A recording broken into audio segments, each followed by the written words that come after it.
It's been more than 2 weeks since UNC students first cast votes for student body president. Good evening, I'm Andrea Lutka. And I'm Jeremy Spearman. Thanks so much for joining us. But then the legality of one of the campaigns came into question.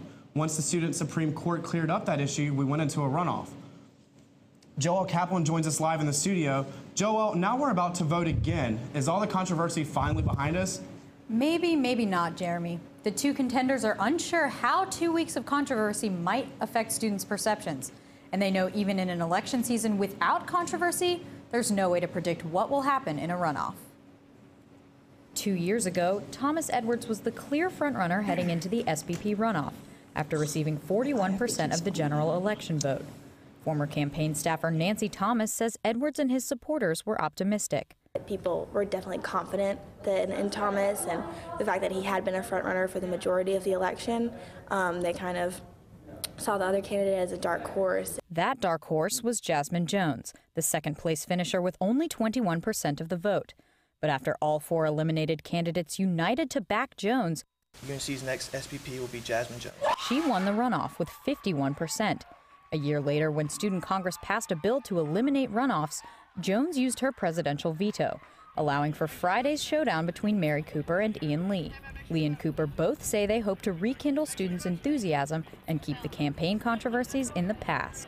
I was really excited to be able to kind of get back on the campaign trail, talk to students, begin a new positive area of the campaign, and start moving forward. I think everybody was a little tired of where we were. You know, I get to be back out there, and I get to be introducing myself to more people, talking to more people, and sort of just trying to get the rest of campus excited about student government the way that I see it, instead of the way it has been. Since being eliminated, neither Rick Ingram nor Brooklyn Stevens has chosen to endorse Lee or Cooper. But Lee doesn't think their endorsements would have the same effect as the ones from 2 years ago.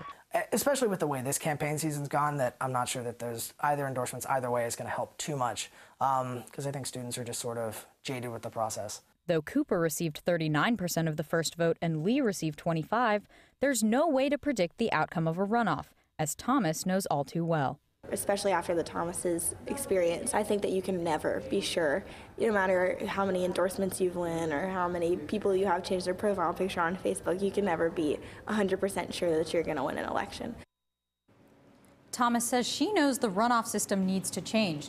One idea is that each voter would rank all of the candidates, and if no one received a majority, votes for the last place candidate would automatically go to those voters' second choice. Now, Joel, when will we finally expect to know the results of this long SPP race? The vote is this Friday on Connect Carolina, and there's no reason to believe that we won't have the results Friday night. Make sure to tune into our runoff election special Friday night at 10. That's Joel Kaplan live in our studio. Thanks, Joel.